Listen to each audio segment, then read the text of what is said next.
rocas, macizos rocosos, ¿ya? Y igual les voy a mandar el día de hoy. Vamos a tener este contenido. Vamos a detenernos un poquito en cimentaciones superficiales, pocos cimentaciones profundos y hablar algo de cimentación de presas o fundación de presas, si quieren. Estoy usando en forma indistinta el concepto de fundación o cimentación, ¿ya? Ok. Y un ratito nos vamos a acordar, es que es muy particular la corteza terrestre, la litosfera, si quieren ustedes, bien arriba en la superficie, donde colocamos obras, cimentamos obras, ¿no es verdad? Podemos tener, por ejemplo, un estado de este tipo donde tenemos una morrena sobre rocas. Ojo, la morrena en geología les han debido explicar, es el terreno, el material granular que se forma debido a la trituración que se tiene, a la meteorización, la descomposición que se tiene de las rocas debido al movimiento de grandes bloques de hielo que se van moviendo hacia abajo. Son grandes bloques, pesos muy grandes, que van deslizándose sobre la roca, ¿de acuerdo? ¿Ya? Y van triturando, destrozando la roca como tal, y se forma un suelo morrénico. Ese es el suelo morrénico, que lo encontramos sobre todo en los valles que tienen una formación glacial como tal, ¿no? O sea, es una matriz de material fino, lima arcillosa, tiene arena, tiene grava y tiene diferentes tamaños de bolones, de clastos muy grandes. Esa es la morrena como tal, ¿ya? Vamos a tener una cosa así, o vamos a tener una roca totalmente alterada y con suelos residuales. Aquí tenemos el perfil típico de los suelos lateríticos, después saprolítico y la roca, y donde tenemos la escala de meteorización del 1 al 6 de la Sociedad de Mecánica de Rocas, ¿no? O podemos tener un suelo de este tipo con granito totalmente alterado, como tal, o suelos sobre fallas en rocas sedimentarias, ¿no? Son diferentes escenarios que vamos a poder tener, ¿no? En rocas kársticas, o sea, donde hay mucha caliza, sobre todo lo que pertenece a las formaciones que tenemos del Cenozoico, ¿no es verdad? Las formaciones cretácicas, sobre todo, donde se han formado las cavernas. Ustedes han estado seguro en Toro Toro, han visto, ahí se ve en forma tan hermosa la formación cretácica, ¿no? Que se tiene ahí de los 135, 150 millones de años hasta los 65 millones de años, que se va a descomponer y quedan suelos de este tipo residuales, son rellenados también con suelos recientes aluvionales, que son los suelos transportados, ¿no? O suelos transportados sobre rocas fracturadas, que es lo que tenemos acá, por ejemplo, en el Valle de Cochabamba, si quieren ustedes, ¿no? Que es una fosa muy potente, ¿no? Que tiene hasta 800 metros de profundidad. Hay intercalaciones de suelos gruesos y de suelos finos. O sea, tenemos un montón de situaciones, y para esto necesitamos, pues, la participación del geólogo. No se olviden nunca, ¿no? El geólogo nos ayuda, nosotros no somos geólogos, ¿no? El geólogo tiene otra forma diferente de ver las naturalezas, ¿no? Viendo todas estas condiciones tan diversas que tenemos, donde tenemos que asentar una obra, colocar una obra, cualquier tipo de obra que sea, ¿no? Edificaciones, para viviendas, para negocios, para oficinas o hospitales, hoteles. Bueno, tenemos que tomar en cuenta todo esto, ¿no? Y vamos a siempre considerar esos tres principios básicos cuando hablamos de la cimentación de obras, sobre todo en roca, ¿no? Estamos hablando de roca, no estamos hablando de cimentaciones en suelos aluvionales cuaternarios, ¿no? Que ha sido parte de todo lo que han aprendido en la materia de fundaciones. Siempre vamos a evitar la trituración o deformaciones diferidas en macizos rocosos en la zona solicitada, en la zona donde vamos a tener cambios sustanciales en el estado de equilibrio, en el estado de esfuerzos como tal, ¿no? Vamos a evitar trituración.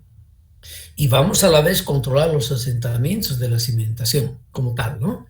que van a ser las resultantes de las deformaciones elásticas e inelásticas, las llamaremos plásticas si quieren, del macizo rocoso. Tenemos que controlar siempre los asentamientos. Ojo, que este principio también es muy importante en las fundaciones tradicionales, en suelos granulares, en suelos cuaternarios, ¿no?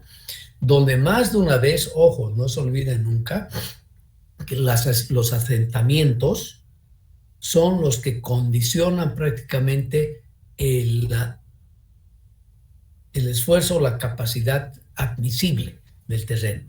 No es la resistencia, sino son los asentamientos, y eso hay que tener muy en cuenta, ¿no? Siempre por eso tenemos que considerar siempre de dos tipos de análisis en nuestros cálculos. El análisis del estado límite último, que es el de la rotura, el de hundimiento real de la fundación, ¿no? Lo que llamamos genéricamente el QU, ¿no? Ese esfuerzo tremendo. Vamos a hablar algo de ese esfuerzo ahorita acá para rocas, macizos rocosos. Y el segundo grupo de análisis que tenemos que hacer siempre se refiere a al estado de servicio de la obra, de servicibilidad, que se refiere a los asentamientos, a los desplazamientos. No se puede asentar una determinada dimensión, una determinada, no puede haber un asentamiento mayor al que se prescribe para que la obra mantenga su funcionalidad o su servicibilidad, ¿ya? Es dos grupos de trabajo siempre tenemos que hacer. Y finalmente, bueno, vamos a tener que verificar deslizamiento falla al corte de bloques cuando tenemos intersección de discontinuidades en la zona afectada. Cuando hablo aquí de la zona afectada o zona solicitada, estoy hablando sobre todo de todo el volumen que es sujeto a cambios en su estado de equilibrio, como tal, debido a la construcción, a la introducción, a la transferencia de otras fuerzas que inicialmente no estaban como tal, ¿no? Y aquí sí, en puentes, en viaductos laterales sobre todo, vamos a tener mucho cuidado cuando estamos en una ladera empinada, ¿no? De mucha pendiente, ¿no? Aquí sí tenemos que tener mucho cuidado, ¿ya? ¿Cuáles son los ejemplos que tenemos? Pues aquí es un pilón, o sea, un apoyo intermedio de un viaducto, por ejemplo, de un puente, ¿no? Que tengo que transmitir toda esa fuerza del puente y todo el peso de la pila aquí inmensa de ese muro y la zapata al terreno, ¿no? Y va a ser esto, entonces, macizo rocoso. O tenemos el caso de las presas, ¿verdad? Una presa de gravedad. Aquí simplemente un ejemplo que os doy, no tenemos que conocer muy bien todo el subsuelo, el terreno, para ver cómo se va a comportar y dar las dimensiones necesarias a esta obra grande. Y presa es obra que seguimos construyendo, necesitamos construir muchas presas más en el país. O sea que vayan preparándose. Si hay ahorita obras grandes en el país donde están trabajando muchos ingenieros y también ingenieros jóvenes, son cabalmente presas, ¿no? Y vamos a seguir construyendo presas. O podemos tener cimentaciones profundas, digamos. Quería avanzar un poco más de esto, pero ya no va a haber tiempo. Pero sí, les tengo algunas cosas aquí en las láminas. Vamos a hacer una transferencia cuando el macizo rocoso es muy malo. Entonces hay que bajarlas, transferir fuerzas, además, igual que en el caso tradicional de las fundaciones por fuste, ¿no? Por fricción en las paredes, también por punta, o excavaciones de este tipo que tenemos que hacer, ¿no? En este caso, ahorita, por ejemplo, en caso típico, cuando vayan a Ibirizu van a ver que están haciendo las excavaciones para las casas de máquinas, sobre todo la segunda caída, la casa Juntas, la central hidroeléctrica Juntas, y van a poder ver que se han hecho excavaciones interesantes aquí. Ahorita estamos, creo, en 14 metros que han excavado, o algo más debe ser, y vamos a tener que, han debido estudiar, digo yo, pero no he revisado, no conozco lo que han hecho para fundamentar, para cimentar, para construir la casa de máquinas, ¿no? Cimentaciones ya profundas, a muchos metros, ¿ya? O vamos a tener casos claros acá, que en algunos casos hemos tenido, donde hay mucha agua, una masa freática muy grande, empujes muy altos, donde tenemos que anclar la estructura al macizo rocoso competente abajo, ¿no es verdad? Con anclas acá especiales, porque si no esto se volaría, ¿no? Estaría flotando porque el nivel freático sería muy grande. O sea, tenemos muchos casos donde tenemos que aplicar todo lo que vamos a conversar ahora, ¿ya? Un caso típico que se nos presenta en muchas carreteras acá, que toda la paja subandina, ¿no? No se olvide que tenemos que salvar nosotros grandes elevaciones, ¿no? De los valles hacia las tierras bajas de Bolivia, de occidente a oriente.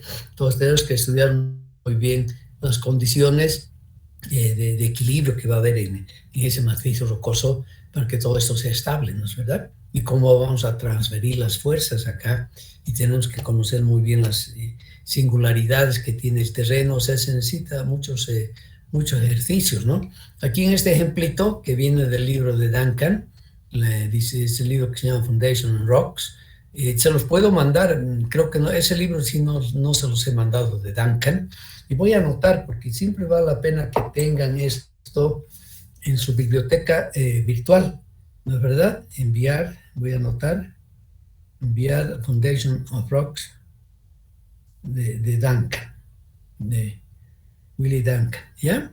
Y vale la pena que tengan ustedes esta literatura para leerla. Van a necesitar durante su vida profesional tener la consulta y la van a tener llamada en su biblioteca virtual, en su computadora.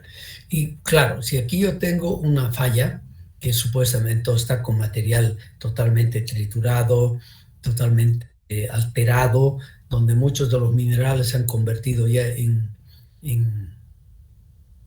arcillas, diferentes tipos de arcillas, mezclita, milonitas, monolonitas, etcétera.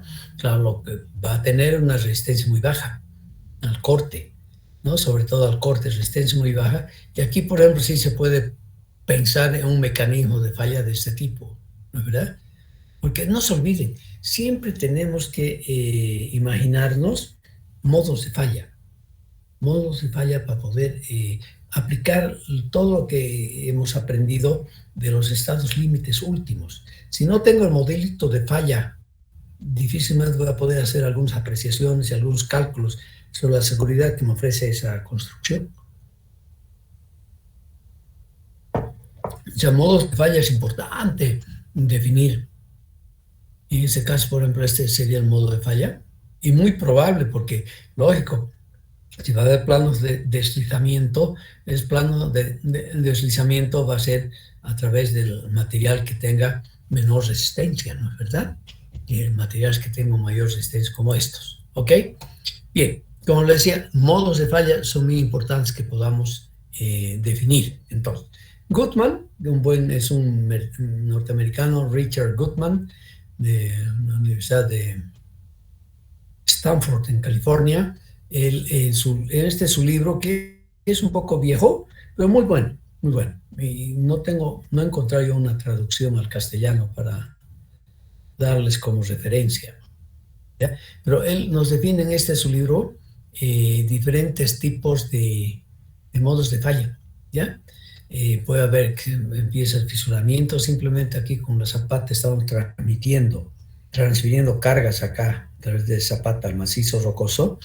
Puede haber un crashing, ¿no? Una trituración, que es lo que sí tenemos que evitar necesariamente. Puede haber punching, el hundimiento, punzonamiento, evidentemente. En material muy rocas blandas, poco competentes, como son las lutitas, por ejemplo, se puede dar y se va a dar el tipo de falla que hemos estudiado, que estudió Terzaghi, y usamos en los suelos, como tal, ¿no? Al margen de que hay que tomar en cuenta la anisotropía del material, pero se va a formar esta cuña, la cuña de la famosa aquí cuña de Prandtl, ¿ya? Y ese tipo de planos de deslizamiento y de falla, ¿no? O sea, lo que hemos aprendido en suelos sí se puede aplicar aquí también. En suelos granulares sí se aplica en materiales, rocas muy blandas como es esta, ¿no? Y finalmente se va a formar en cierta medida un mecanismo muy parecido de rotura, que va a ser también la formación de un una cuña, donde hay además un proceso de trituración, aquí el material, y la formación de planos de deslizamiento, ¿no? De movimiento de las tierras como modelo de falla. Eso tenemos que ir analizando entonces, ¿ya? Y cómo resolvemos los problemas rápidamente. Voy a pasar muy rápido esto, pero les doy esto ya como dato. Y aquí he cometido un grave error, porque no he anotado, y ahorita no me acuerdo, les digo, he estado pensando anoche en las referencias de este grafiquito. Si no me equivoco, voy a certificar esto todavía. Esto he tomado de un manual de diseño de Fundaciones en Roca, de Canadá y de Nueva York, como tal, ¿no? Donde de hecho ya para resolver el problema a los ingenieros, ofrecen rangos de valores de la capacidad de soporte admisible, ¿ya? Esa figurita ya está un poco más moderna porque está en unidades ya del sistema universal de dimensiones, está en megapascales en este caso. Ojo, fíjense ustedes, cuando hablamos de suelos cuaternarios siempre estamos hablando de kilopascales, ¿no? Como los esfuerzos de resistencia, etcétera, kilopascales. En suelo no llegamos a más. Y en rocas ya podemos hablar de megapascales. Bien, y estos valores que nos dan en esta tablita son valores de la práctica. Es la ventaja. O sea, siempre tenemos que usar como referencia valores de la práctica, ¿no es verdad? Para fijar orden de magnitudes y no equivocarnos. Esas son diferentes tipos de rocas. Bueno, está en inglés. En su diccionario, en su celular tienen, o en su computadora tienen la forma de traducir violentamente ustedes cualquier palabra de un idioma a otro, ¿no? La edad, que resulta ser siempre bien importante. Tener la edad es para nosotros bien importante, ¿no? Y tenemos de dónde han medido esto y de dónde viene esta información, en diferentes estados, lugares en los Estados Unidos, esto, ¿no? Y yo llamo la atención nomás acá en esta figurita, en las magnitudes, en las fuerzas, ¿ya? Y si ustedes van a ver, por ejemplo, hay que tener cuidado, cuando aquí tengo, por ejemplo, areniscas del terciario en Denver, ¿no? En Denver puede llegar esa capacidad admisible hasta algo más de 2 megapascales. Son 2000 kilopascales, ya harto, ¿no? ¿Verdad? Y si tengo, por ejemplo, un Cretácico, aquí tengo esta lutita, ¿no? Eagle Ford, el Cretácico en Dallas. Bueno, Dallas se hizo muy famoso en Texas, la ciudad donde en 1963, en noviembre, asesinaron a su presidente, ¿no? Al señor Kennedy, John F. Kennedy. Fíjense ustedes, aquí estamos por debajo de menos de 2, ¿no? O sea, en general, las rocas jóvenes tienen una resistencia mucho menor, ¿no? Y eso es bien importante, ¿ya? Por ejemplo, aquí tenemos areniscas friables que ya son cuaternarias, o sea, bien recientes, no pasan de punto 6, prácticamente ya son suelos, ¿no? Y normalmente estamos discutiendo ahora, ¿cuál es el límite para decir que es un suelo o una roca? Desde el punto de vista de la resistencia, está hablando de que más o menos a partir de 1 megapascal con resistencia a la compactación simple, a partir hacia arriba podemos decir que es roca blanda, y hacia abajo y es un suelo. Y tenemos coeficientes de reducción, vamos a reducir en función al RQD que podamos obtener. Un RQD, esos valores que están acá, ¿ya? Si tengo un RQD mayor a 90, no hay ningún tipo de reducción, podemos aplicar estos valores, justificar el valor que estoy usando en mis calculitos. Si está entre 50 y 90, vamos a hacer una reducción drástica de 25 a 70%. Aquí nuestro criterio tiene que primar, ¿verdad? De hecho, yo si estoy en 50 voy a rebajar 25%. Si estoy en 90, 70, voy a aplicar prácticamente una línea, una función lineal acá. Y cuando es menor a 50 el RQD, la reducción se hace mucho más drástica todavía, ¿no? Prácticamente puede tomar la mitad de lo que está apareciendo en esta tablita. O tenemos esta otra tablita también, donde se repiten algunos datos que tengo acá, ¿ya? Están directamente capacidad portante admisible, ¿ya? En megapascales. Y aquí nuevamente lo mismo que tenemos en la anterior tablita son algunos otros, algunas otras localidades donde se ha podido determinar esos valores. Esos valores nos ayudan mucho a ubicarnos, ¿ya? Cuando estamos pensando en un problema, vemos lo que tenemos, el tipo de roca que tenemos, a qué periodo, a qué edad tienen, y esto nos ayuda un poco a ubicarnos. Lo mismo ocurre con esta, según las obras. Eso es nuevamente un reordenamiento un poco diferente, y me van a disculpar, yo he hecho esto, escribí esto alguna vez, compuse esas láminas, pero no tuve el cuidado de escribir de dónde viene esto. Es un pecado, ¿no? Y es deshonesto en cierta medida. Yo tengo siempre que decir esto viene de tal parte. Por ejemplo, me llamó la atención, por ejemplo, este puente en Galicia, en España, donde tenemos pizarras y esquistos, y son rocas, deben estar bien alteradas acá, metamórficas, donde estoy hablando de un resistencia aceptable, o sea, capacidad admisible aproximadamente de 1 megapascal, ¿no? ¿Verdad? Y esto publicó el señor Serrano. Y escribí yo esto, puse esto acá porque me interesó mucho la fuente, ¿no? Porque siempre hay que decir de dónde vienen las cosas, ¿no? Cuando son experimentales sobre todo, ¿de acuerdo? Y mire muchos puentes, aquí una estación nuclear, ¿verdad? En Lancashire, en Inglaterra, que está hecho sobre una intercalación de areniscas y de lodolitas, ¿no? Que tiene una resistencia apenas de 0.63 megapascales. O sea, la magnitud es diferente entonces en rocas.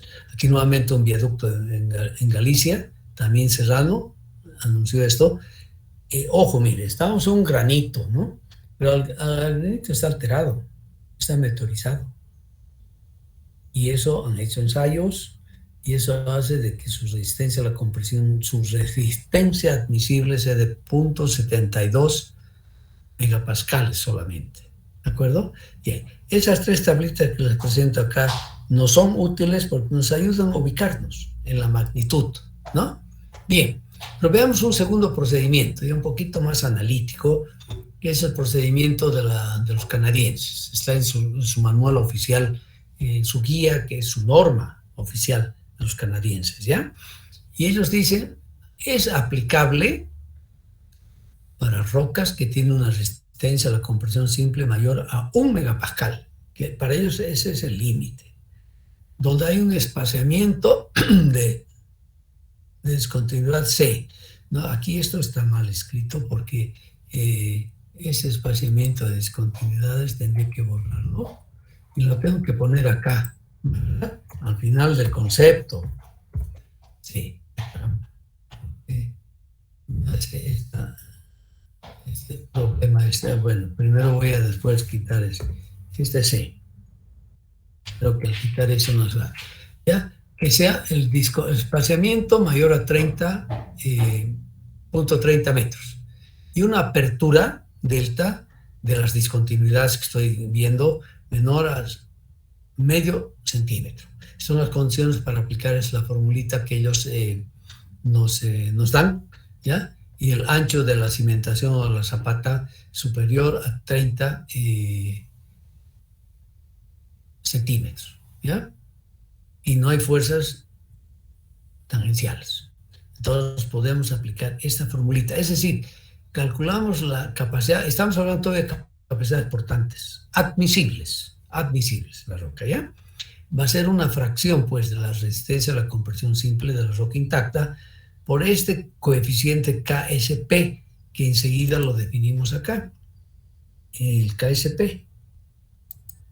O sea que eso es aplicar. Esa es la formulita que han encontrado los canadienses y estamos mencionándola porque ya nos ayuda un poco a cuantificar. Y lo principal de esta formulita es que nos dicen la resistencia admisible, la capacidad por tanto admisible, perdón, es una fracción de la resistencia a la compresión simple de la roca intacta. Y este coeficiente, que va a depender de los factores que estamos indicando acá. Tal vez, bueno, fuera que yo escriba acá KSP, entonces es función de la distancia entre las discontinuidades, del ancho de la zapata y de la apertura de las discontinuidades. ¿Ven ustedes? O sea, este KSP, aquí tal vez podríamos escribir, ¿no es verdad? Entonces es función E. ¿Sí? ¿Perdón? Este delta lo voy a tener que copiar de acá, que quede mejor. Este delta va a ser función de la dimensión de la zapata. ¿Sí? ¿Perdón? Es la función de K. Y la formulita la tenemos acá. Y entonces vamos a poder aplicarla. ¿Ya? Y con este método, y aquí hay una salvación, o sea que no nos dicen así nomás tiene que ser y ustedes van a aplicar esto así. Siempre con esas formulitas empíricas, siempre tenemos salvedades, ¿no es verdad? Y hay que tener mucho cuidado cuando uno echa mano a una funcioncita empírica, hay que saber a qué rango está hecha. ¿Ya? Y segundo, les debo decir acá, siempre van a tener mucho cuidado en mediciones. ¿Ya? Aquí estoy hablando de ancho, aquí distancia, metro, adimensional. Aquí apertura, la apertura aquí voy a tener que poner, si esto está en milímetros, tiene que estar en milímetros. Si está en metros, ¿no es verdad? Tienen que cuidarse mucho en la homogeneidad de las unidades, de las variables que estamos considerando. ¿Ya? Eso es importante. ¿Ya? Con este método no puede hacerse un cálculo para los rocosos con GSI inferiores a 20. ¿De acuerdo? Aquí esto está muy fea la redacción. Van a disculpar, con esto he leído de la norma que está escrita en inglés. Entonces, a veces me equivoco. Para este es el segundo caso. Para RMR, que estaría en... Estoy mezclando un poquito el RMR y el GSI, porque ustedes saben, no se van a olvidar, por favor, nunca que el GSI sería igual al RMR intrínseco es con subíndice aquí, rayita menos 5, ¿no? O sea, voy a usar uno de los dos. Aquí estamos, y aquí dan la salvedad solamente en el RMR. Verificar que el espaciamiento sea siempre mayor a 30 centímetros. Si no es 30 centímetros, no lo usa. No podemos usar esta fórmula. Está inhabilitada para ser usada. Bien, analicemos un poquito ahora un modelito de falla, del cual vamos a poder calcular la capacidad última, ¿ya? Y veamos con esa simplificación. Vamos a suponer que los planos de deslizamiento van a ser planos. ¿Ya? Es plano y es plano. Un poquito aquí no está tan plano, ¿no? Peso de la roca no es considerado. Ojo, estamos suponiendo entonces, como se hizo con Bursinevsky y otros cálculos que se hacen analíticos, que despreciamos, o no es que despreciamos, sino no consideramos el peso del medio. Y finalmente vamos a hacer la simplificación o la hipótesis de que es plano vertical, no tenemos esfuerzos de corte. ¿Ya? Para resolver el problema. ¿Qué es lo que estamos buscando?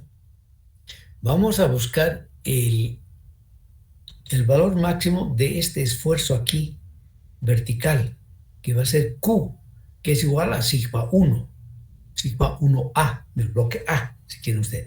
Es lo que estoy buscando, ¿ya? Queremos expresar el valor máximo, que es el último de rotura de esta sobrepresión que va a haber acá, que estrictamente hablando deberíamos hablar de la sobrepresión en el plano de contacto, ¿no es verdad? Porque tengo que tomar en cuenta también el peso de la zapata, el peso del bloque, que me ayuda a transferir en forma segura las fuerzas hacia el macizo rocoso fracturado aquí abajo. ¿De acuerdo? Entonces, y vamos a asumir, vamos a usar, o a mejor se asume, por así, se adopta, porque podríamos también haber adoptado Mort-Coulomb, ¿no? Pero sabemos que es más, para macizo rocoso es mejor Hooke-Brown. Eso ya sabemos, ¿no? Que es una relación que no es lineal entre el esfuerzo de normal y el esfuerzo de corte. ¿Ya? Desarrollemos entonces este modelito. Eso nomás vamos a hacer en esta clase. El concepto es que quiero que tengan claro, ¿no es verdad? ¿Y qué vamos a hacer? Vamos a dividir los dos elementos, lo vamos a partir en dos, si quieren ustedes, ¿ya? Y vamos a definir bien las cargas y los esfuerzos que vamos a tener. No se olviden, todo esto está en equilibrio, tiene que estar en equilibrio.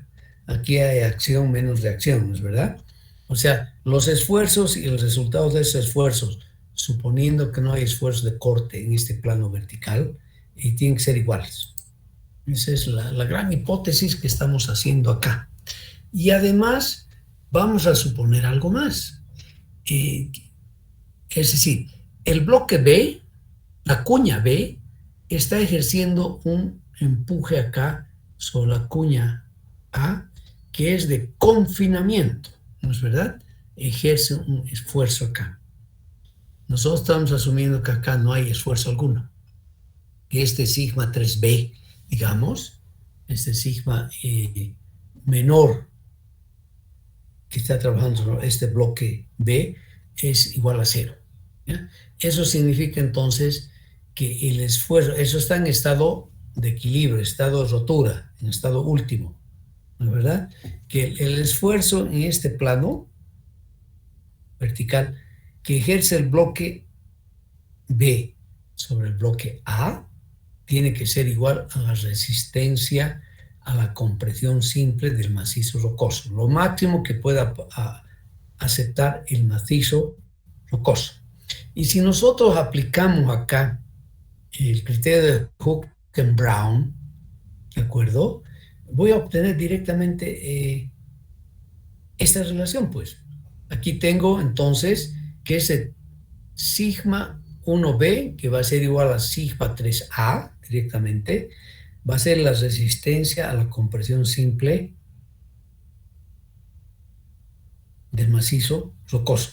Y eso lo obtengo directamente de la ecuación generalizada de Hooke-Brown, ¿verdad? Donde ustedes conocen muy bien la ecuacióncita que nos dice que sigma 3, ¿no?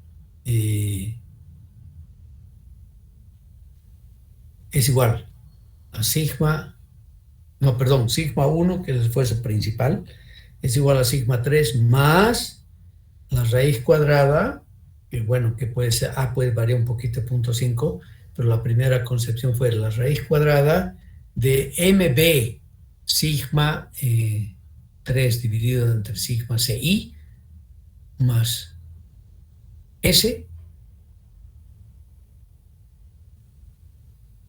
la raíz de esta. Entonces, de ahí directamente introduciendo el sigma 3 en la ecuación de Hooke-Brown, tengo esta expresión.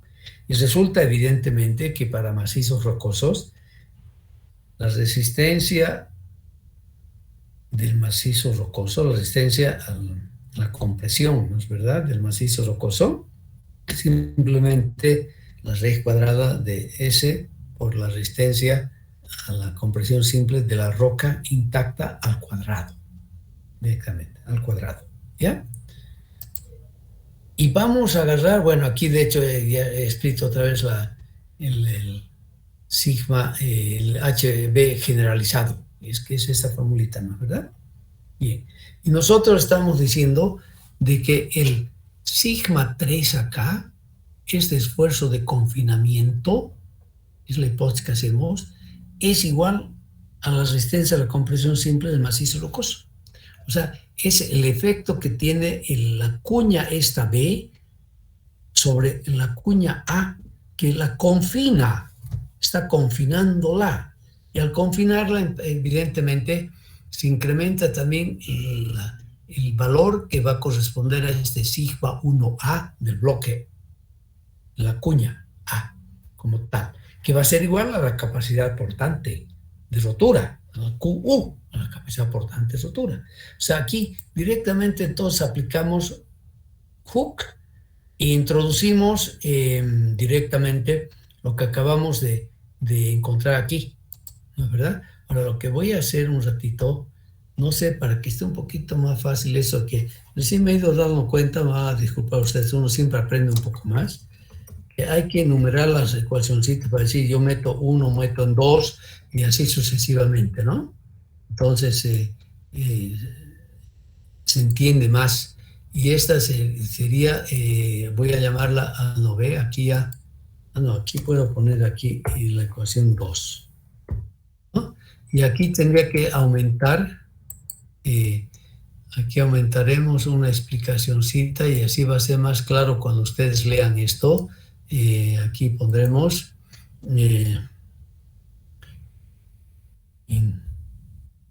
inducir 1 en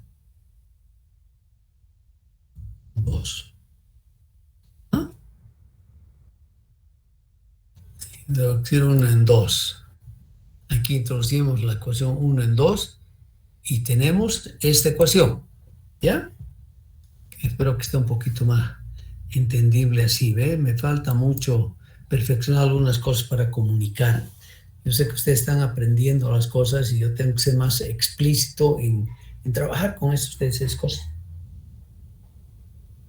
Pero espero que esté bien clarito la suposición, lo que estamos diciendo. En esencia, ¿qué estamos diciendo aquí? Por eso me estoy tardando un poquito acá. Que aquí estoy introduciendo una fuerza externa de la obra, la estructura, puede ser que una pila de un puente grande y están metiendo la fuerza acá. Y que ese macizo rocoso acá, en esta parte, se encuentra confinado por el material inmediatamente en el alrededor, ¿no? De la zona donde está directamente la fundación. Hay un confinamiento. Lo que hemos hecho y estamos asumiendo entonces que ese esfuerzo de confinamiento acá, ¿ya? Corresponde también a un estado de equilibrio último de rotura del bloque de la cuña B. Y donde tengo, evidentemente estoy hablando de la superficie, enseguida vamos a tomar en cuenta además que esto está enterrado, ¿no? Que este sigma 1b es diferente a 0. Caso 1 es sigma 1b igual a 0, ¿ya? Y tal vez tendría que mejorar eso. Y espero que esté claro, es el caso 1 es eso, ¿no? Caramba. No sé si aquí esto, voy a copiar esto para que esté más claro para ustedes. Donde he puesto aquí caso 1, pondré eso, ¿no? Sigma, hacer un poco chiquitito, lo haremos un poquito más grande para que se lea mejor. Ya. Ese es el caso 1 entonces que vamos a ver. ¿Ya? Así creo, ¿no? Ese es el caso 1. Ahora sí creo que está mejor. Y Bien, hemos hecho el análisis, es el confinamiento, y encontramos que ese confinamiento es igual a la resistencia a la compresión simple del macizo rocoso, que expresado con Hook-and-Brown es esta raíz, simplemente, ¿ya?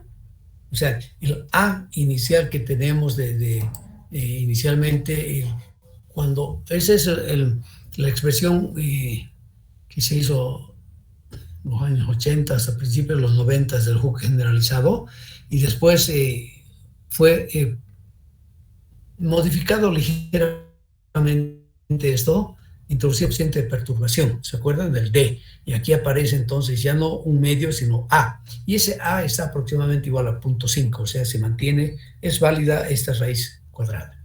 Ok, introducir 1 en 2, se tiene esa expresión. Y aquí está nuestra hipótesis importante, ¿no?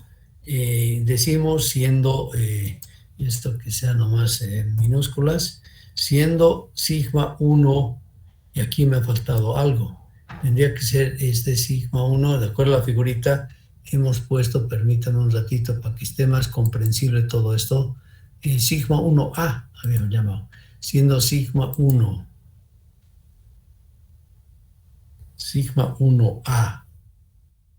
igual a Q, es lo que definimos entonces la capacidad última portante. Entonces aquí tengo directamente QA, que es la capacidad portante última de la roca, ¿de acuerdo? Y si nosotros finalmente calculamos además el Q admisible, ¿ya? Mira, aquí he hecho ¿sabe qué? Me va a disculpar, pero ahorita para que sea un poquito más, cuadre un poquito más esto, si bien esto viene de la norma de los canadienses, pero aquí vale la pena que ponga este ¿ya? Que es la capacidad admisible. Así va a estar un poquito mejor. Ya. Entonces tengo esto. Y encontramos entonces, y finalmente introduzco en un método determinístico, evidentemente, un factor de seguridad que vamos a adoptar nuevamente un 3. Aunque enseguida hablamos un poquito de eso.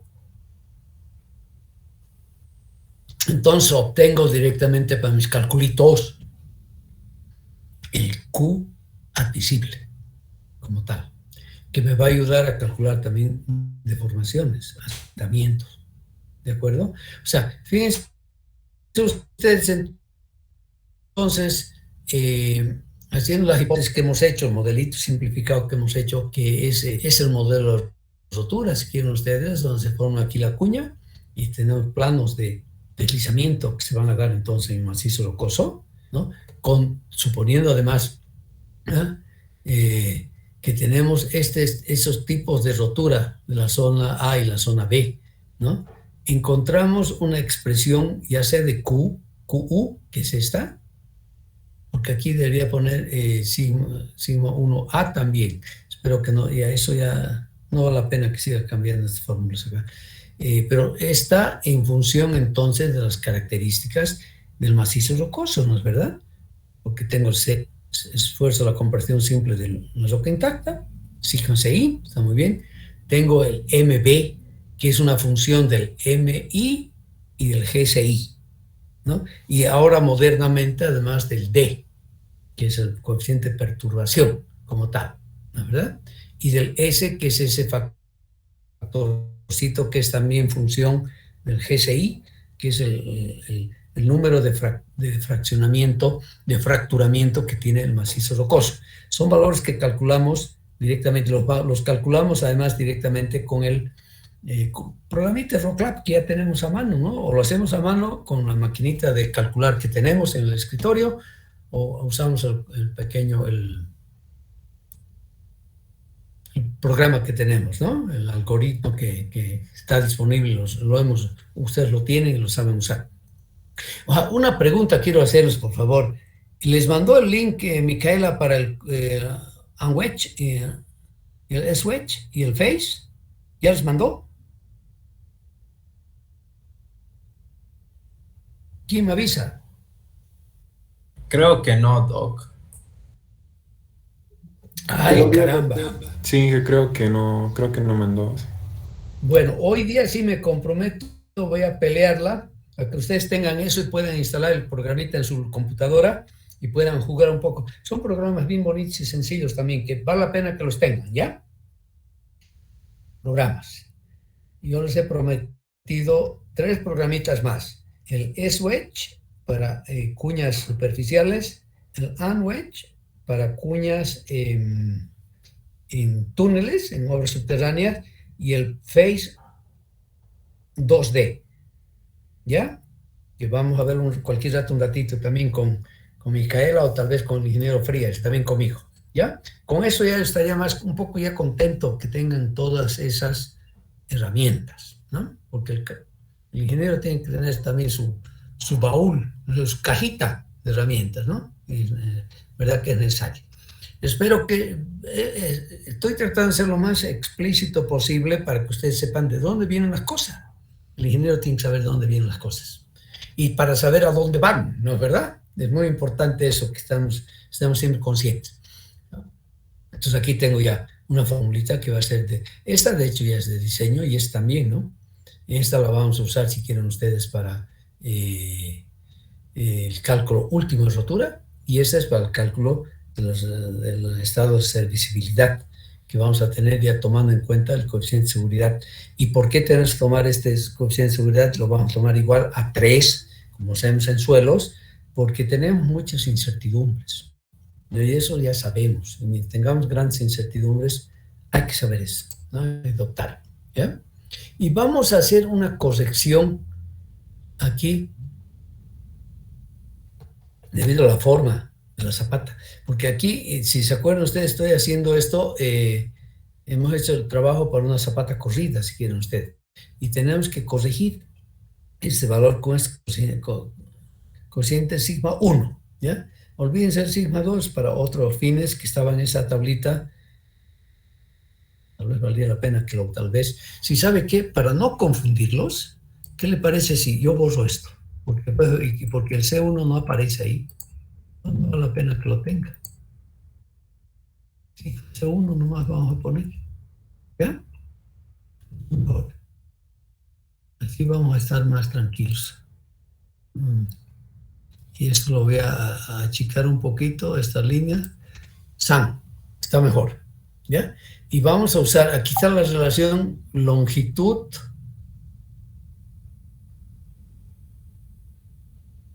ancho, la zapata.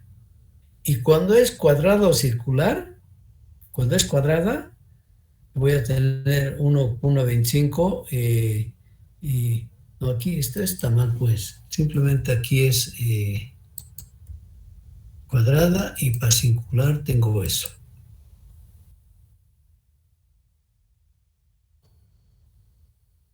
¿De acuerdo?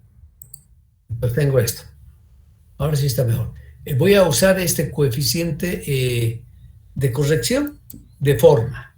Ese C1 es el coeficiente de corrección de forma. Estoy usando exactamente la misma formulita para el Q admisible. Y con eso tengo un valor que me va a permitir entonces hacer mis cálculos y mi dimensionamiento finalmente, porque yo necesito dimensionar mi zapata, ¿no? Y entre esos podemos interpolar finalmente, ¿no? El error no va a ser muy grande, ¿de acuerdo? Pues aquí yo tengo entonces una formulita sencilla para hacer diseño de zapatas en macizos rocosos, como tal, que están fundados en la superficie del terreno. Pero ¿qué va a ocurrir si tenemos una zapata que va a estar enterrada? Vamos a excavar D para colocar la zapata. Y aquí ya está dividido, ¿no? Ya está separadito. El mismo principio vamos a aplicar, desde luego, pero aquí, ojo, que ya voy a tener aquí un sigma 3b que va a ser igual al peso de todo este material, de todo este macizo rocoso que está por encima del plano de fundación D. Exactamente lo mismo que hemos usado también para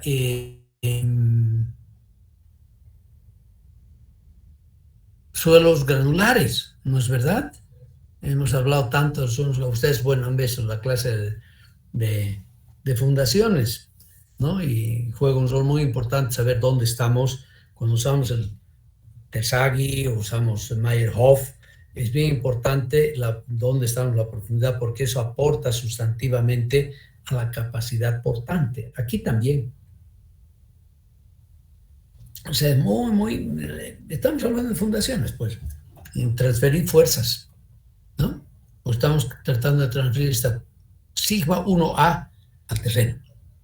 Claro, aquí el esfuerzo sigma 1B va a ser diferente, se va a incrementar por la presencia de ese esfuerzo. Está en estado límite último también, o sea, donde se tiene que cumplir el criterio de Hooken-Brown. Y si se tiene que cumplir el criterio de Hooken-Brown, entonces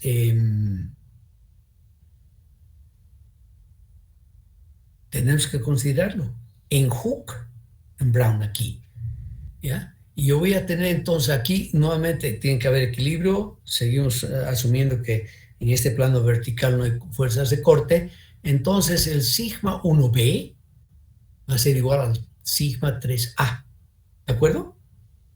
Sigma 1B igual a sigma 3A, y aquí aplico sin ninguna dificultad el criterio de Hooken-Brown. Aquí está el sigma 3. Bueno, lo que estoy escribiendo aquí es lo que vale para el bloque B, para la cuña B. Sigma 3B.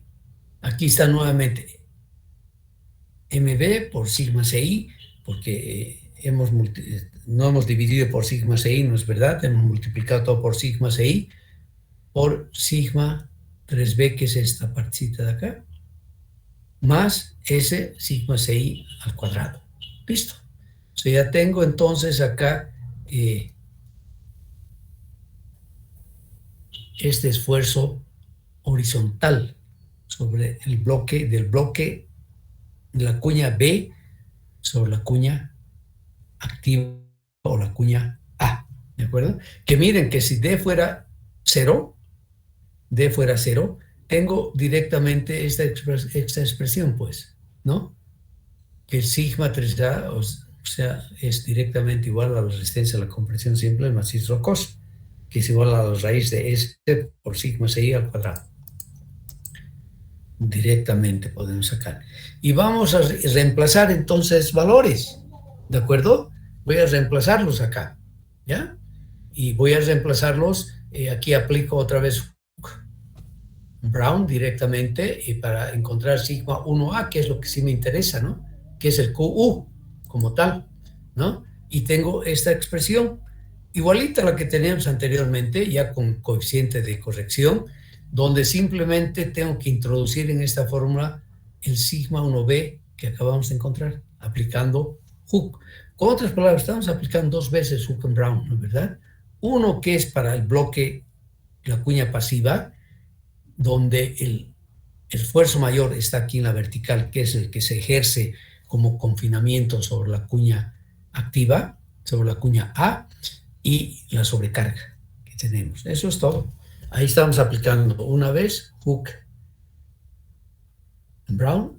Después aplicamos una segunda, pero ya viendo el bloque activo, que es el bloque A, donde el esfuerzo que tengo del bloque pasivo sobre el bloque activo es el esfuerzo de confinamiento acá. Es el esfuerzo de confinamiento. Lo que la fórmula genérica se habla del sigma 3, ¿no es verdad? ¿Ya? Ok. Es lo que tenemos acá y voy a obtener entonces, voy a aplicar, hacer lo mismo que hemos hecho para el caso 2. O sea, estamos hablando aquí del caso 2. Y para poner aquí caso 2, para que esté clarito para ustedes, los dos casos son los que vamos a usar. Aquí, para que esté más clarito. Caso 2, pondré aquí, ¿cómo vamos a llamar?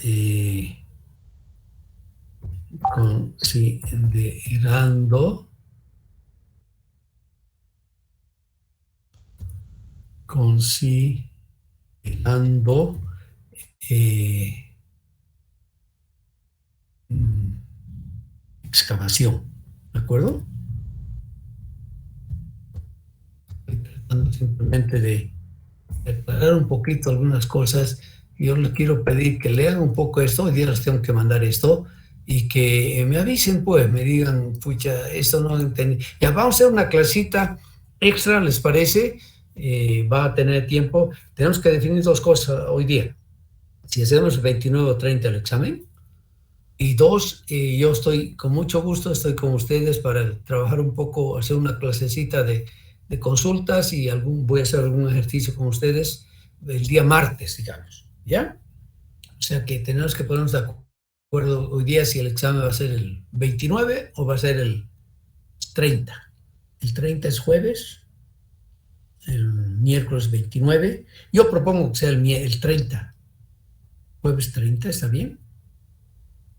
Viernes 31, sábado 1. Sí, el jueves 30 vamos a hacer entonces examen. ¿Están de acuerdo, no? Sí, ingeniero.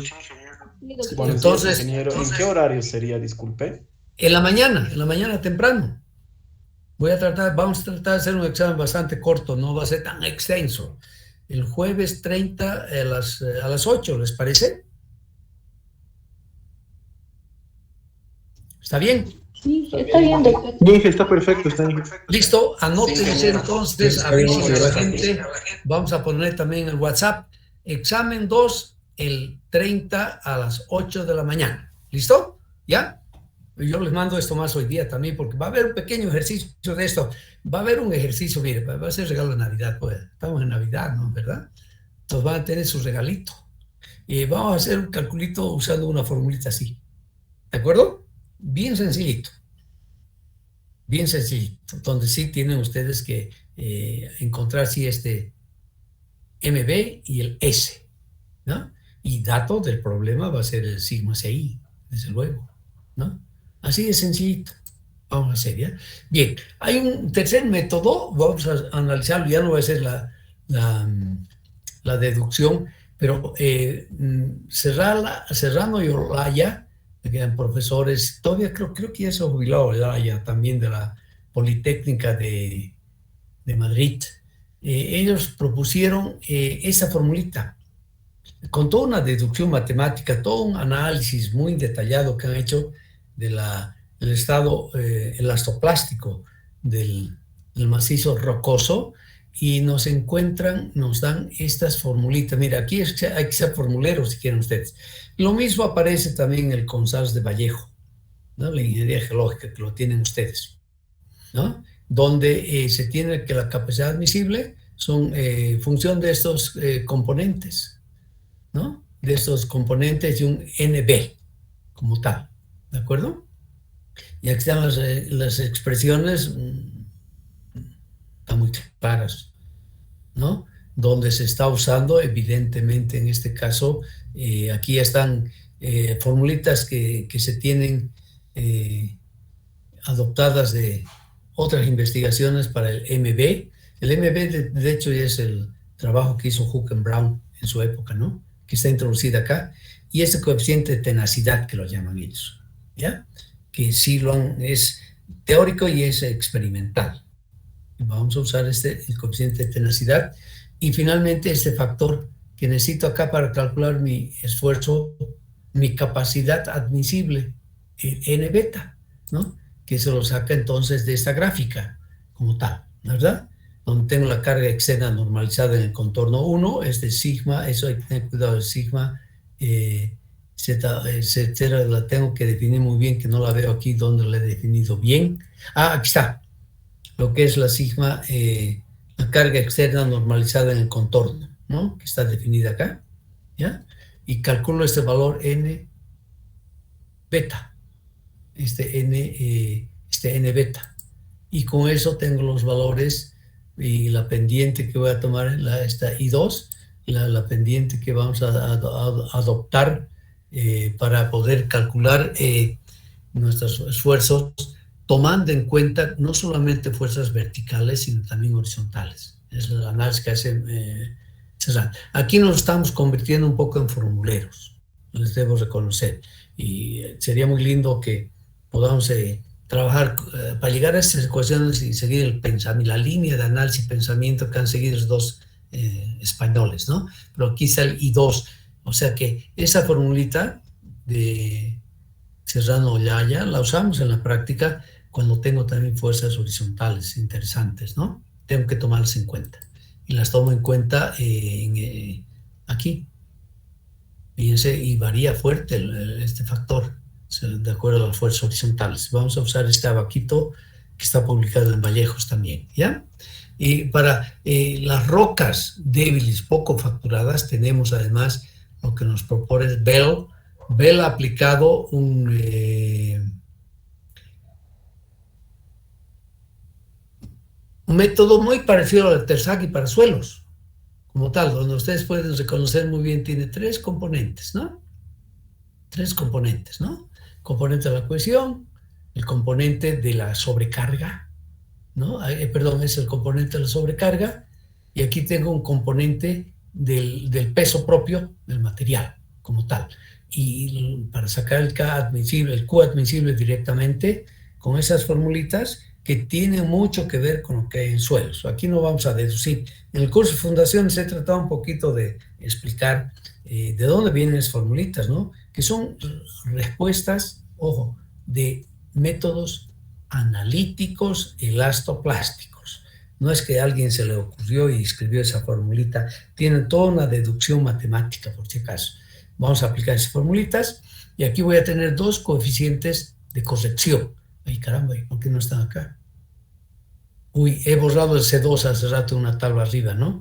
Antesitos de mandarles esto, voy a volver a colocar la tablita aquí después, para que tengan todos los elementos para poder usar la propuesta de este americano Bell como tal, ¿de acuerdo?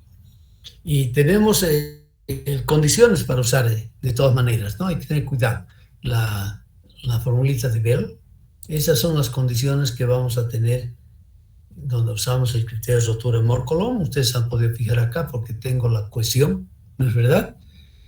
Directamente, y el ángulo de fricción del macizo rocoso. O sea, si usamos Hook and Brown, lo vamos a tener que linearizar para sacar C y Φ del macizo rocoso.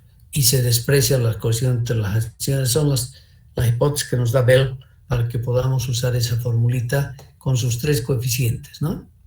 Los tres coeficientes que están acá, para los cuales tenemos sus fórmulas, como tal. Y nos dice acá que D tiene que ser menor o igual a B, no más profundo. Listo. Y nos da una cimentación en ladera, además, con sus coeficientes respectivos. Esto vamos a dejar nomás esto por ahí, porque quiero, hay que acabar un poquito todo esto y vamos a hacer algún ejercicio el día martes. Yo me comprometo a estar con ustedes un rato el día martes. Nos vamos a definir ahora la hora también. No, aquí está, aquí había puesto pues la tablita esa, decía de borrado C2, pero aquí ya la había puesto. Pero tal vez sería mejor que la ponga después de esta, ¿no? Para que sea más potable en la lectura y la tengan directamente. Esa tablita la tenía que poner acá. ¿Por qué la pongo acá? Porque aquí están estos C1 y C2 que voy a sacar de esa tabla. Lo único que tengo que corregir esto, que no estaba bien en la otra tabla tampoco, es esto, ¿no?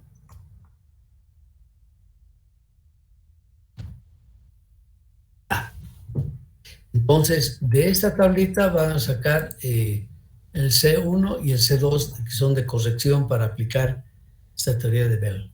¿De acuerdo? Muy bien. Y finalmente, veremos esto un poquito, que es el estado, si quieren ustedes, de asentamientos. Y vamos a tener un asentamiento tolerable, que tenemos que definir, ¿no es verdad? Y aquí se aplica aquí el resultado que se saca del comportamiento elástico del terreno, en este caso el macizo rocoso. No tenemos simplemente, esa es la solución que tenemos, y no la he podido derivar yo tampoco, no he tenido tiempo para hacerlo en el curso de fundaciones, pues lleva harto tiempo. lamentablemente. Admitimos de que está muy bien. Entonces, el asentamiento lo vamos a calcular directamente. Aquí estamos de formuleros otra vez, muchachos. Vamos a tener que aceptar esa realidad por el momento, ¿no? Que tiene que ver entonces con una zapata corrida en sí de ancho B, Q admisible que hemos calculado anteriormente, lo pueden hacer con Hook and Brown, lo pueden hacer con Serrano Olaya, o se lo podemos hacer con Bell, y siempre es bueno hacer los tres y comparar qué está saliendo, ¿no? Y la resistencia, el módulo de deformación del macizo rocoso, es importante, y vamos a usar para eso, por ejemplo, fórmulas, todas son fórmulas empíricas, ya hemos hablado mucho sobre eso, ¿no? No tenemos una fórmula analítica del módulo de deformación del macizo rocoso.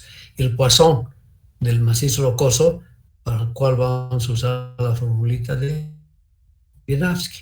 Y este coeficiente de forma, este I, coeficiente de forma, ¿ya? Y yo no sé por qué he puesto aquí, aparece como una L, pero tiene que ser un I. No sé qué ha pasado aquí. I, está mejor, es un I, ¿ya? Un I, coeficiente de forma. Nosotros usamos la formulita de Galera, por ejemplo, para expresar el módulo de deformación del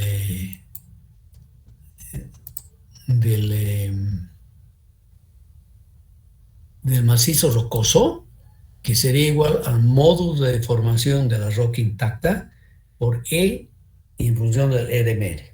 ¿De acuerdo? Tenemos esto. O sea que de hecho de aquí yo también puedo calcular un cuarto coeficiente de admisión, si quieren ustedes, en función del S que me estoy dando, como tal, ¿no? O sea, esa formulita nos ayuda entonces para hacer finalmente nuestro diseño considerando el asentamiento tolerable que podamos hacer, podamos admitir con este coeficiente de forma. O sea, aquí eso va a ser formulero y aplicar con cuidado lo que prescribe la formulita y los valores que vamos a adoptar para la formulita, ¿no? Aquí podríamos usar también otras expresiones que tenemos del EMR, ¿de acuerdo? No habría ningún problema, ¿ya?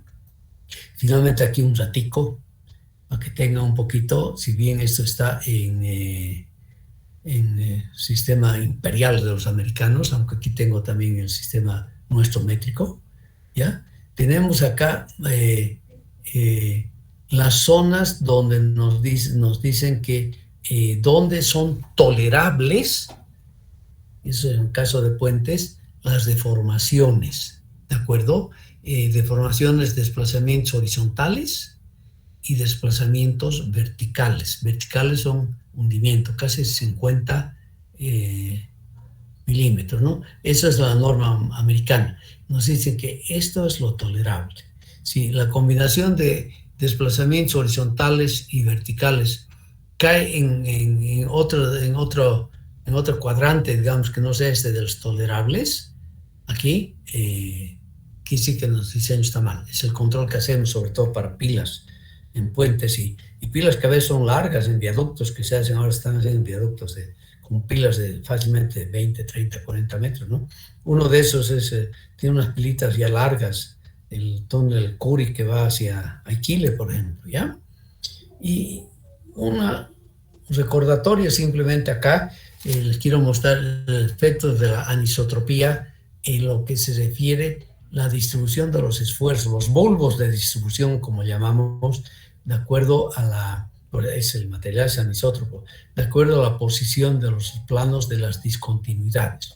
Ese es el caso 1, donde tengo es homogéneo e isótropo el material, ¿no?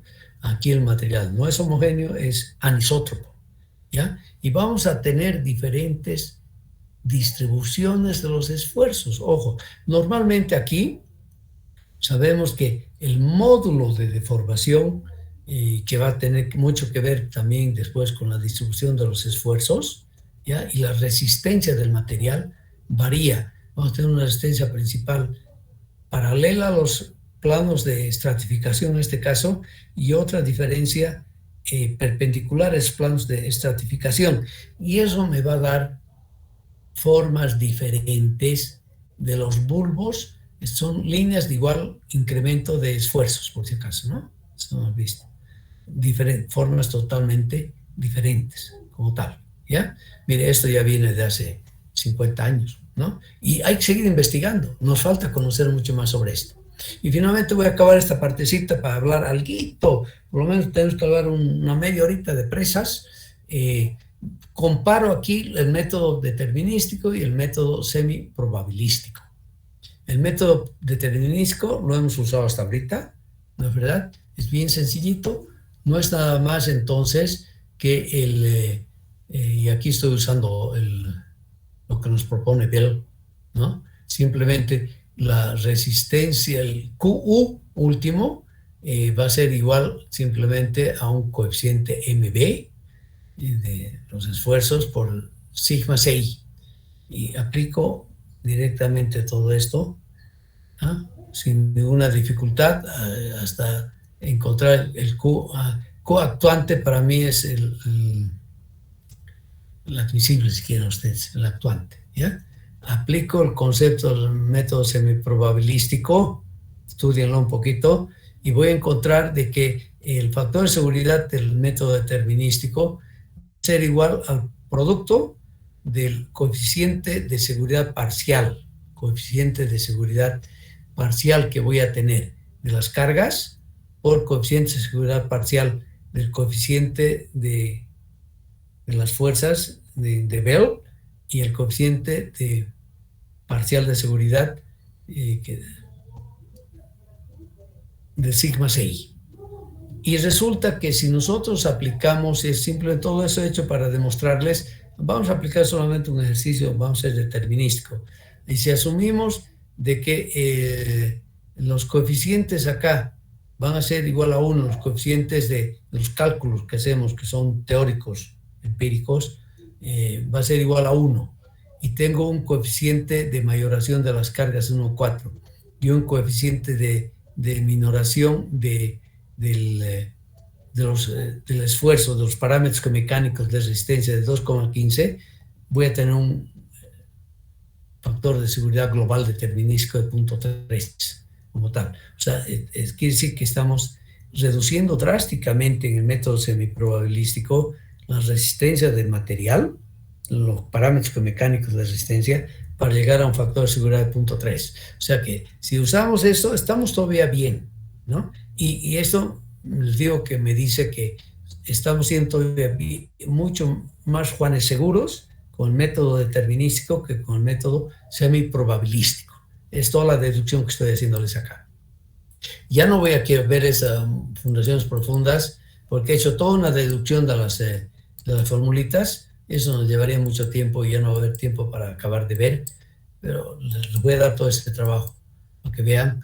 Pero quiero un ratito todavía que ustedes tengan una visioncita y que van a ver mucho más seguramente en el curso de obras hidráulicas 2, donde se ven presas, con el ingeniero Roberto Méndez. Hablar un poquito de presas, ¿ya? Vamos a hablar un ratito de presas, porque así igual hemos cubierto razonablemente todo nuestro amplio pensum que tenemos, que, a decir verdad, yo comparto la opinión de algunos, en que vamos a tener que reducir un poco o no entrar en detalles en algunos aspectos que llevan tiempo. Aunque eso va contra mi convicción, en el sentido de que ustedes no son robots, no son check and list engineers como los americanos, ¿no? Que ustedes son ingenieros críticos, pensantes, que saben de dónde vienen las cosas, porque en el momento que usted sabe de dónde viene, va a poder definir muy bien a dónde va, ¿no es verdad? Y coloquialmente, si aplicamos ese adagio, este principio, precepto, tenemos que conocer bien nuestra historia, ¿no? Para saber de dónde venimos y por qué estamos donde estamos. Y cómo tenemos que introducir los correctores, las correcciones necesarias para que resolvamos realmente los problemas y no mantengamos la situación toda la vida irresuelta en el aspecto socioeconómico de la población, ¿no es verdad? En la ingeniería ocurre lo mismo. Hay que conocer de dónde vienen las cosas, ¿no? Sí podemos mejorar después, ¿ya? Para el año 2018, más o menos, es 2018, teníamos 138,000 grandes presas construidas en el mundo. 138,000. Ojo, una presa definimos como gran presa aquella obra que tiene una altura mayor a 15 metros o que tiene un embalse mayor a un millón de metros cúbicos, o sea, un hectómetro. Eso es la definición que se tiene mundialmente sobre una gran presa, ¿ya? Y eso propuso ya hace muchos años la Comisión Internacional de Grandes Presas y es aceptada prácticamente por todo el mundo, excepto nosotros ahorita en Bolivia, que estamos tratando de introducir una otra clasificación de presas. Yo digo, no es necesario. Si el mundo entero entiende lo que es una gran presa, que es algo mayor a 15 metros, mantengamos ese criterio, ¿no? Que sería muy bueno. Aquí estamos hablando de 30 a 35 metros para hablar de gran presa. Bueno, con dificultades, ¿no? Bien, pero fíjense lo que los chinos son los campeones. Ya estaban en el 2018 más o menos con 22.000 presas más o menos, ¿no? Ojo, miren el mérito de los chinos. En 1949, cuando finalmente hace su gran marcha Mao Zedong y controla todo el continente excepto Taiwán, donde se va el mariscal Chiang Kai-shek, el nacionalista, y se queda allá hasta el momento, tenía la China alrededor de 50 presas. Es tan grande, ¿no? Tiene que alimentar a tanta gente. Más de 1.400 millones de chinitos que tienen que comer todos los días y que tienen que alimentarse. Bueno, definitivamente los chinos empezaron a costar mucho su revolución cultural, ha sido muy, muy duro, muy difícil. Pero vean ahora dónde está la China, ¿no? ¿Dónde está la China? Que llegan a ser ya campeones en un montón en la ciencia, han adelantado una inmensidad, tienen grandes institutos. Les decía al principio de la clase, en Wuhan tienen un laboratorio de geotecnia que da envidia, con ensayos, con celdas de triaxiales que tienen 1 metro de diámetro, 2 metros de alto, celdas triaxiales para hacer. Bueno, es una loquera.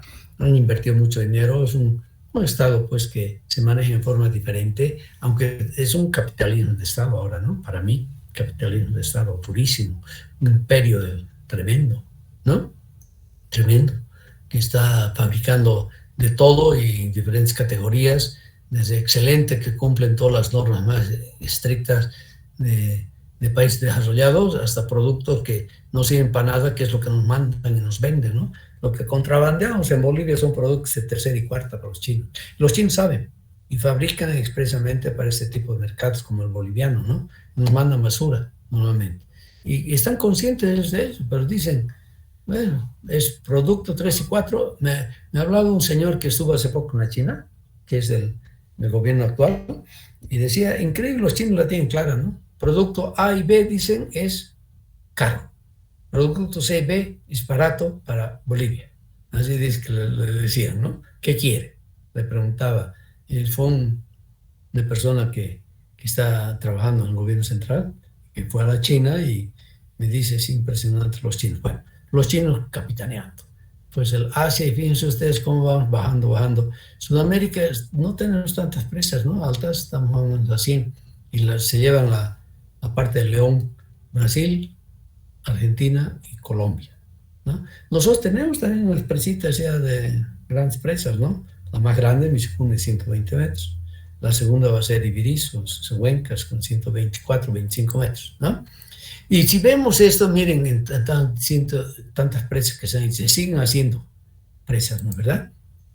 Vemos, y es un dato que recientemente nos dio un colega en una conferencia, tenemos de todas maneras una probabilidad promedio de falla que es grande, ¿no? De 1,4 por 10 a la menos 4.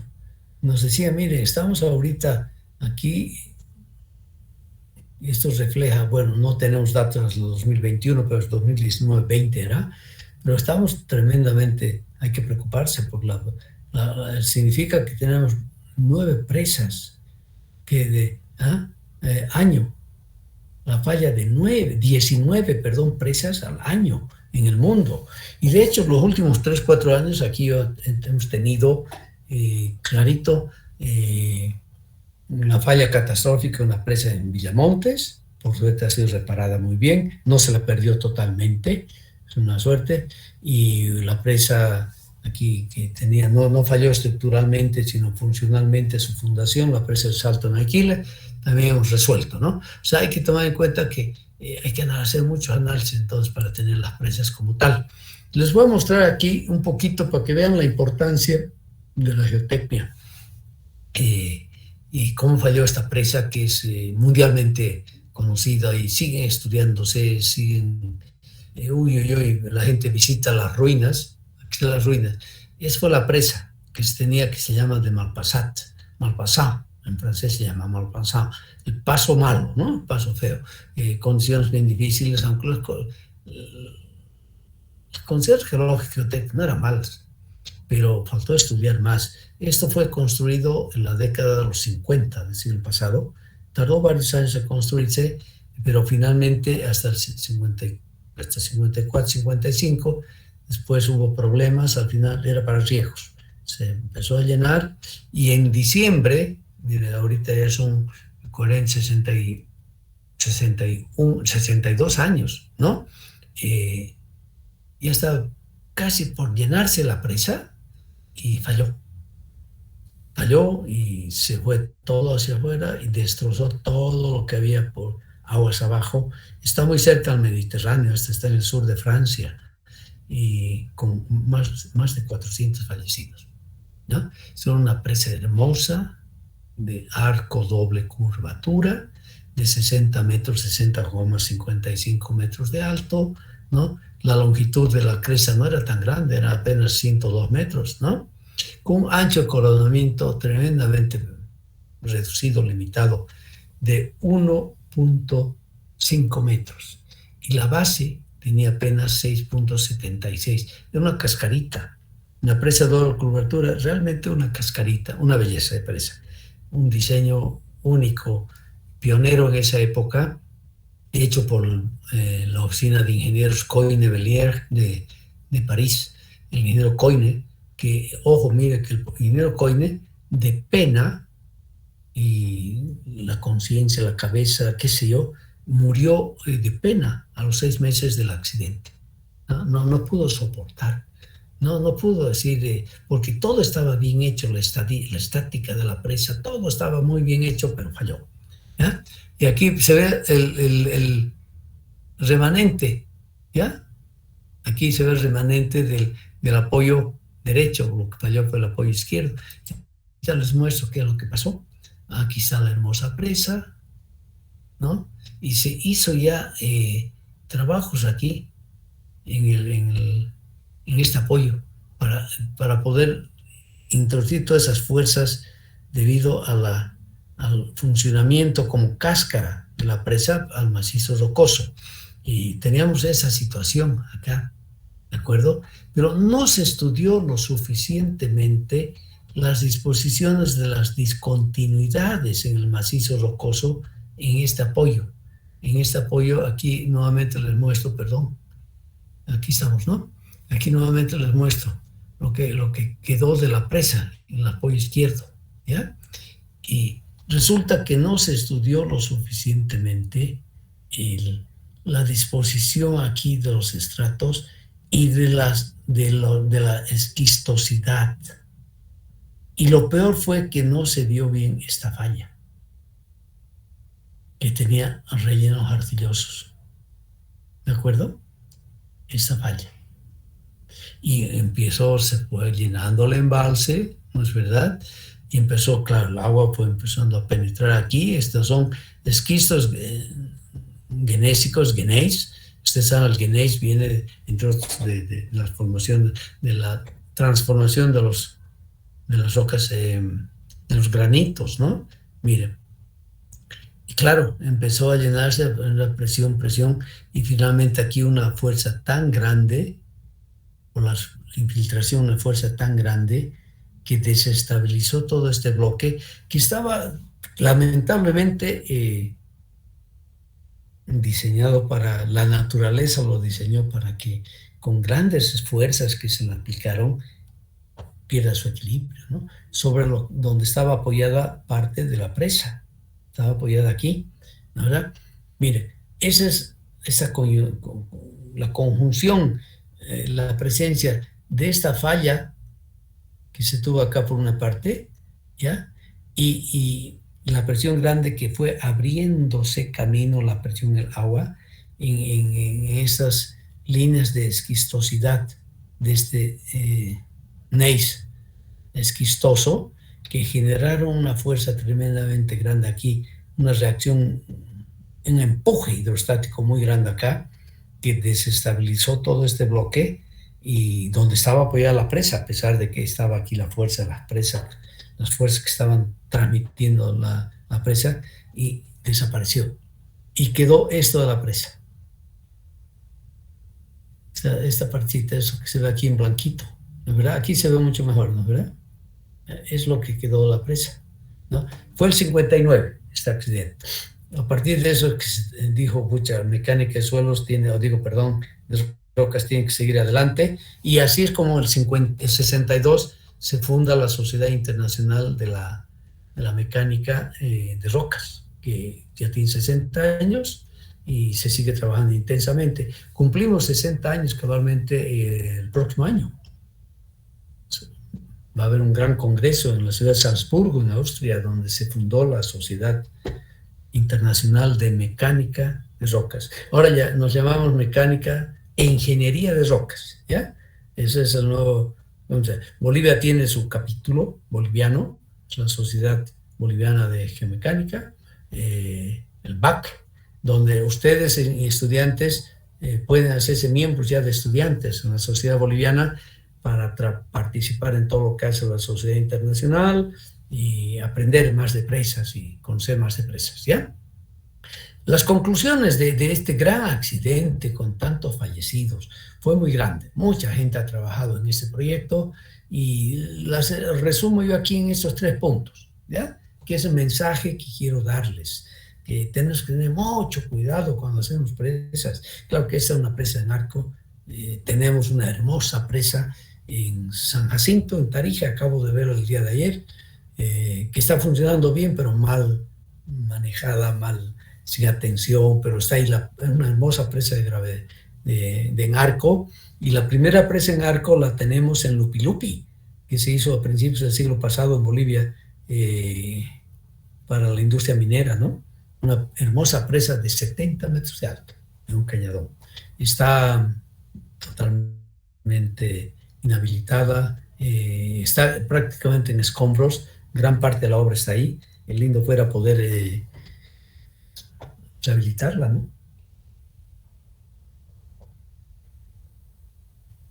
Bien, ¿cuáles son las lecciones que vamos a sacar nosotros de la falla de Malpassant y de falla de otras presas? Primero, y aquí he tratado de escribir esto así, tenemos que conocer muy bien las condiciones del macizo rocoso en toda la zona de cimentación en profundidad y extensión. Primer mensaje que les doy, mucho estudio, sesudo, tenemos las herramientas, cuesta, pues claro, pero hay que enseñar a la gente, a los administradores, a los burócratas, a los economistas, a los abogados, a los politólogos que nos manejan, que nosotros como ingenieros serios y responsables necesitamos tiempo y recursos para hacer un buen estudio. No somos adivinos, no tenemos una bolita de cristal geológica, geotécnica, ¿no? Para predecir todo lo que hay ahí abajo. Hay que estudiar, hay que investigar, ¿no? Y seguir todos los procedimientos que hemos hablado en esta nuestra clase de mecánica de rocas, ¿no? Tenemos que hacer todos los estudios, mapeos de campo detallados, estudios geofísicos bien ubicados, bien planteados, bien analizados, y finalmente vamos a entrar con perforaciones a diamantina, vamos a sacar muestras para los ensayos, vamos a hacer ensayos in situ necesariamente, ¿no es verdad? Definitivamente, ¿ya? Eso está en el punto 3. Tenemos que evitar pasar a la construcción sin estudios o con estudios geológicos geotécnicos mínimos. Eso está mal. Casos recientes, el presa San Pedro y el Salto, aquí en Cochabamba solamente, les estoy dando 2 ejemplos. No puede decirse que no tengo plata para el estudio, que se lo haga durante la construcción, como al empezar la construcción. Si yo necesito esa hora para hacer un buen diseño, ¿no es verdad? O sea, hago un diseño chupándome el dedo y se va la obra, empiezo a excavar, resulta que encontramos otra cosa ahí abajo y hay que cambiar, hasta cambiar el tipo de la presa, el sitio de la presa, que es lo que está ocurriendo ahorita en la presa de Omereque, que está en plena construcción. Ya tengo que cambiar el sitio de la presa, el eje de la presa, totalmente. Una barbaridad.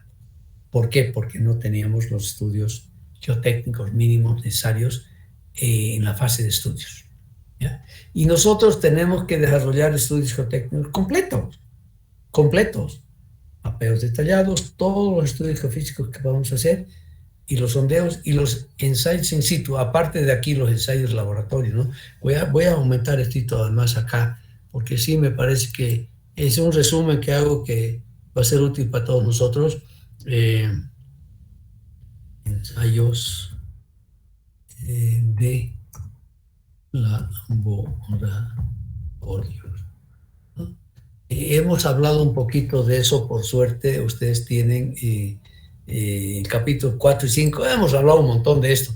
Ahí se nos ha ido tal vez un poco más el tiempo de lo que debería ser, pero considero que es sumamente importante, por lo tanto, está bien el tiempo que hemos gastado, que hemos utilizado el de la clase, haciendo hincapié en los ensayos que tenemos que hacer, y sobre todo, para presas, permeabilidad de dilatómetros, fundamental.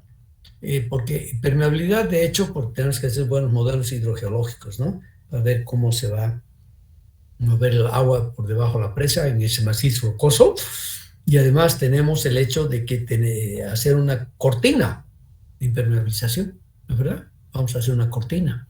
Y dilatómetro, porque entre los ensayos dilatométricos, acuérdense lo que hemos hablado un poco, busquen más información, sigan estudiando, por favor. Vamos a poder deducir mucho mejor el módulo de formación del macizo rocoso y no atenernos solamente a ecuaciones empíricas como tal. Bien, fue Romana, rápidamente, que introdujo en la literatura un DMR, que es el DAM,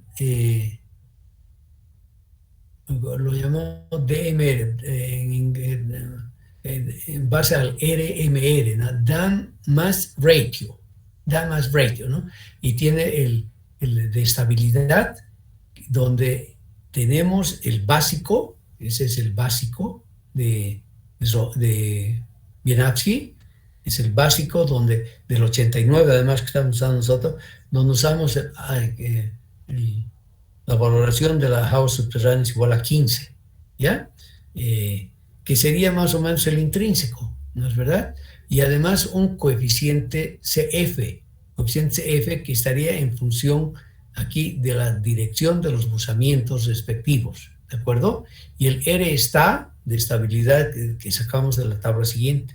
Esos valorcitos aquí es estabilidad, que está para los diferentes tipos de presas. Materiales sueltos, ninguna dificultad, muy favorable, nada, hasta bueno. Bueno, esta tablita la usamos directamente para calcular entonces el R estable, este coeficiente que está en función de la posición de los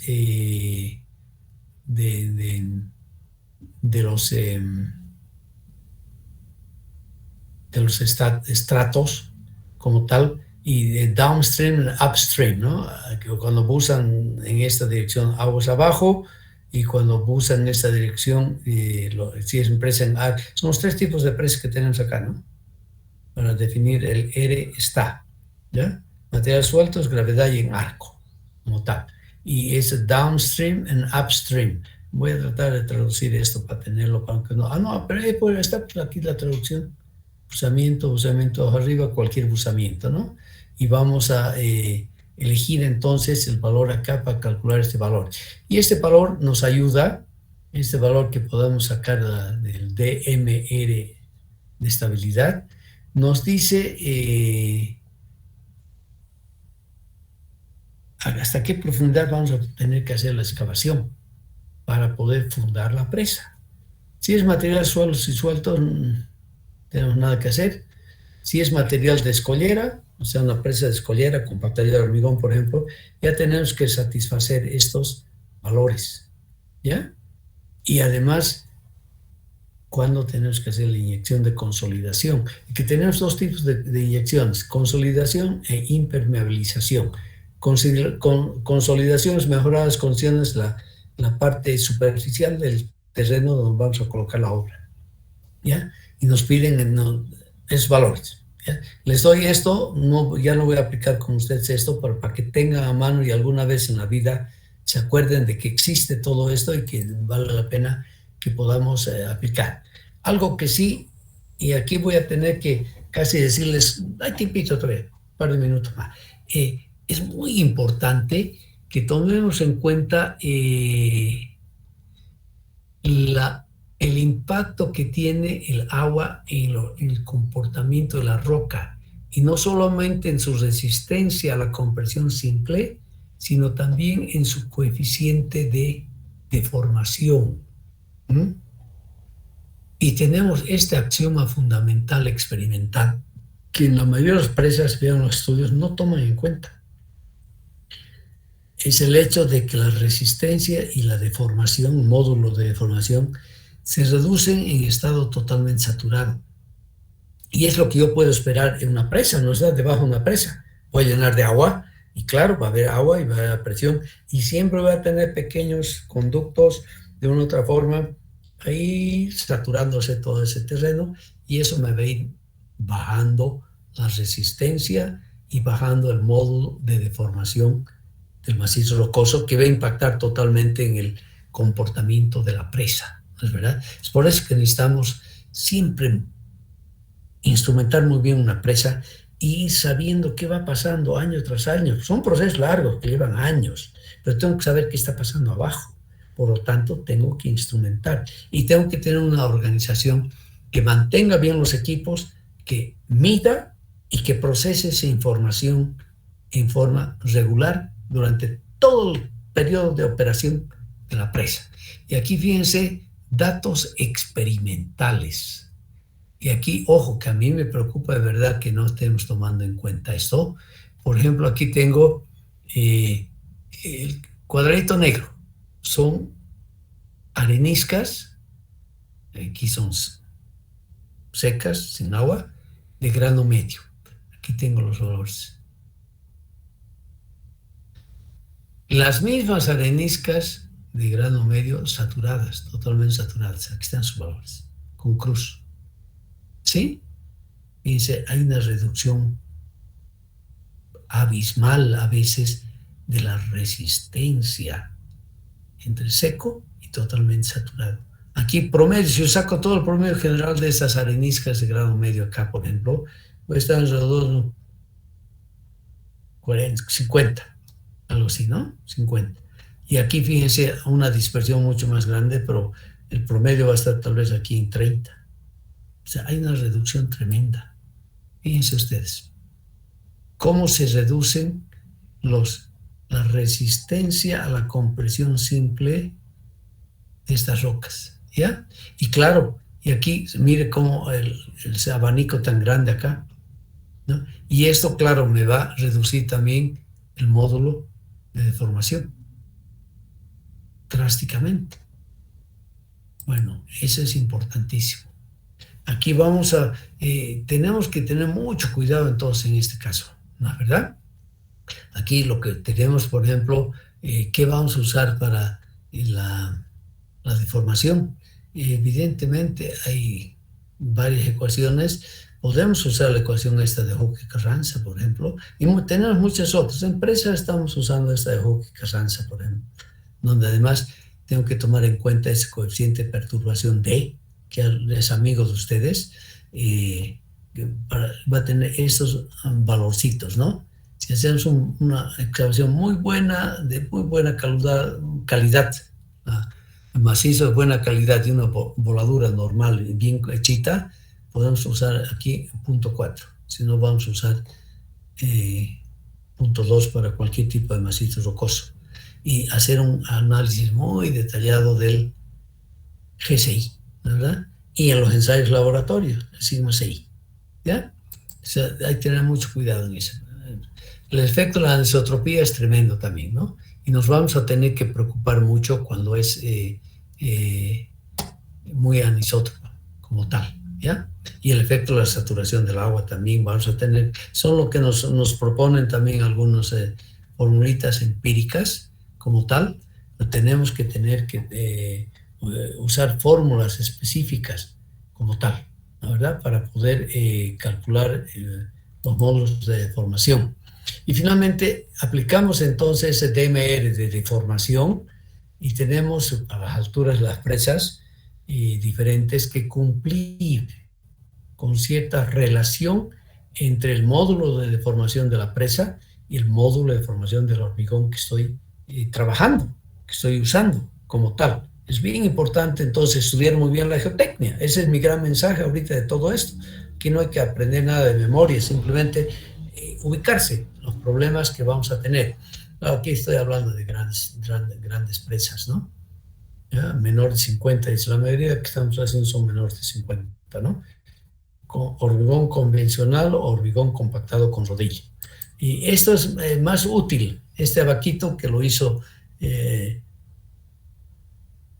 Sánchez Caro, un colega español que trabajó mucho, un gran especialista en presas actualmente en España, y nos da más o menos el rango del E del hormigón con el E del macizo rocoso, ¿ya? Esta es la relación modular que tenemos y los rangos donde podemos aplicar diferentes tipos de presas. Y vamos a usar esto.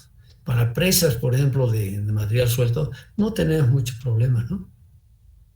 En ese sentido, en los rangos en los que vamos a poder, esto es para las rocas, las bóvedas.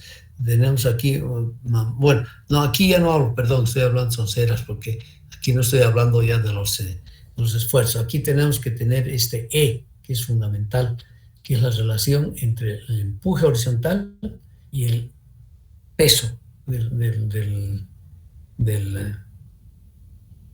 la presa, este E, ¿ya? Ese es lo que se llama la esbeltez geotécnica, concepto nuevo para ustedes además, ¿no? Ustedes hemos hablado mucho de la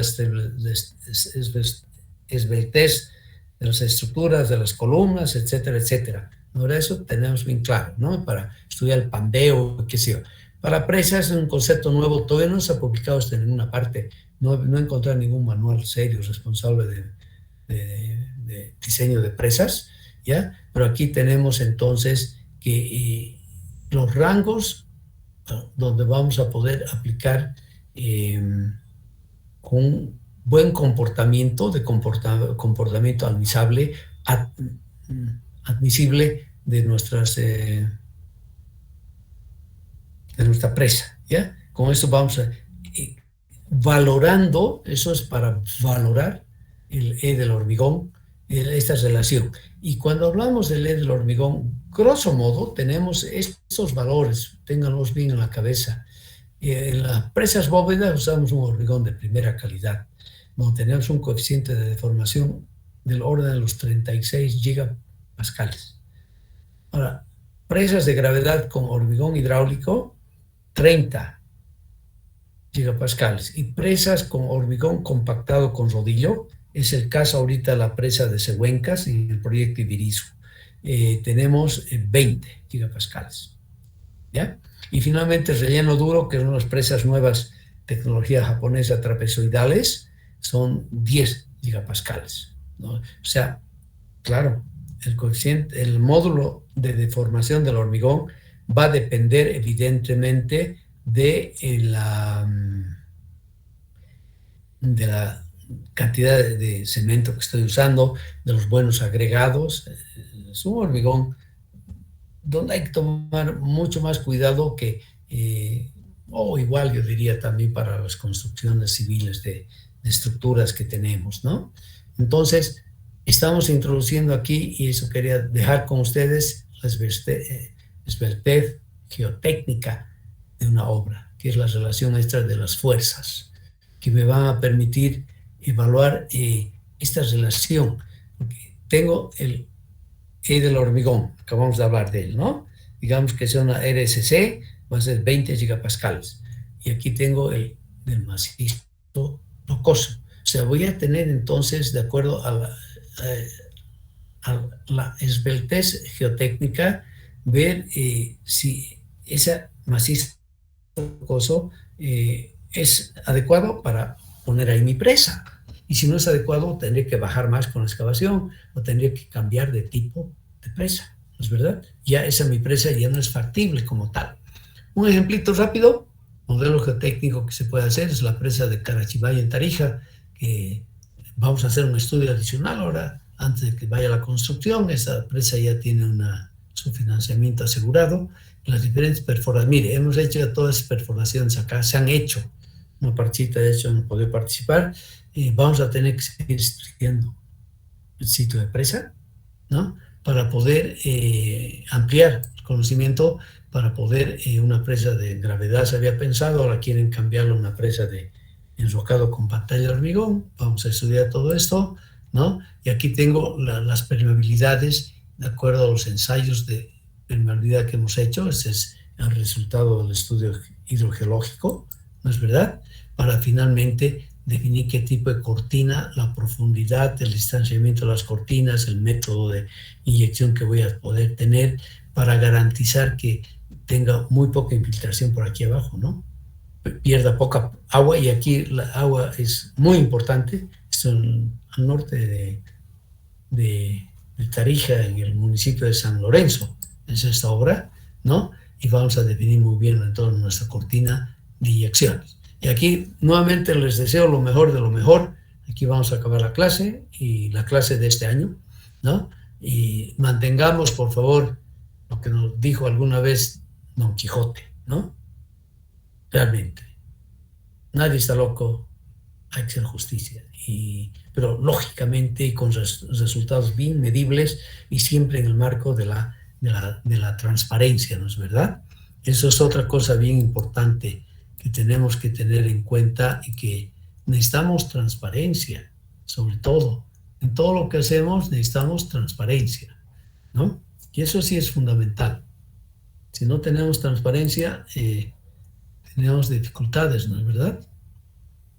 Entonces, a ver, vamos a quedar que hacemos el examen el día jueves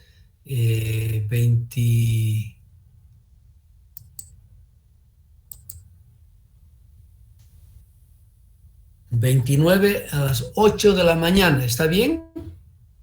Jueves 30, sí. Jueves 30. Uy, discúlpenme, jueves 30, mejor, tienen más tiempito para trabajar y todo. Jueves 30 vamos a hacer entonces nuestro estudio.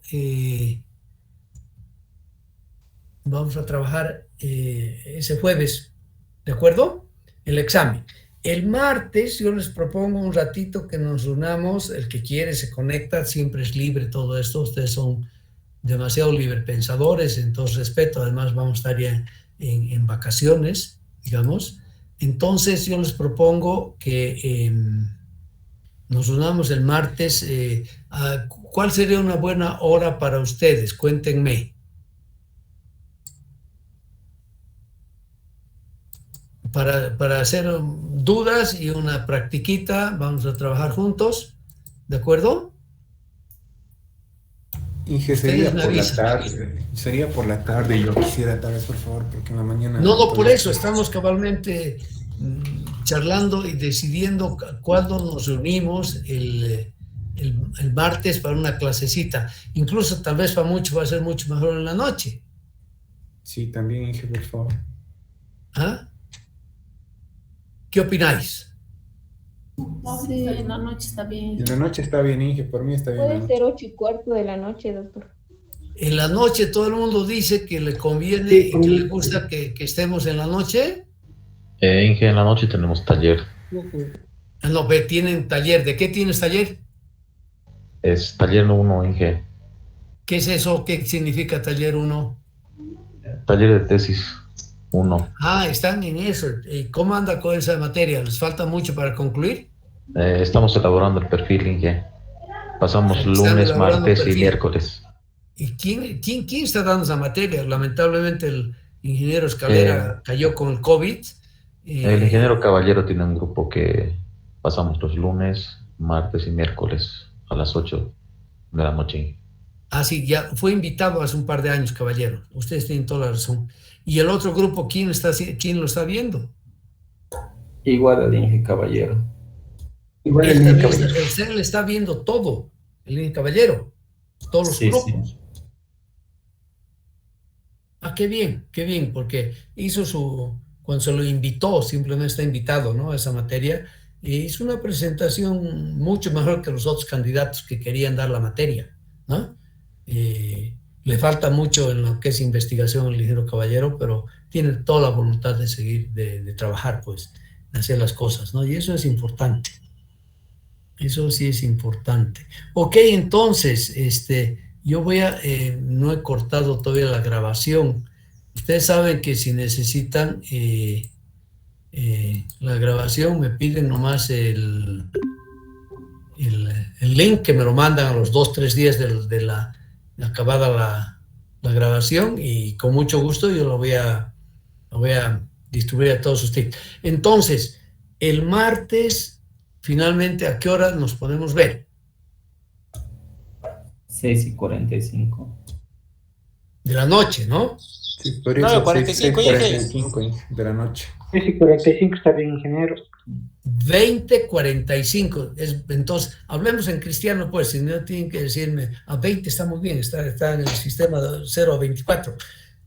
20:45, 9 menos cuarto, ¿sí? Sí, sí, está bien. Sí, Inge, 9:45 está bien. 20:45, 9 menos cuarto, el día martes, yo habilito y vamos a estar juntos, ¿de acuerdo? Está Muy bien, les agradezco, que tengan un buen fin de semana y que les vaya muy bien. Inge, disculpe una consultita. Sí, Inge, no lo escuché muy bien. Para fecha del examen, ¿cuándo va a ser, Inge? el Disculpe, jueves 30 a las 8 de la mañana.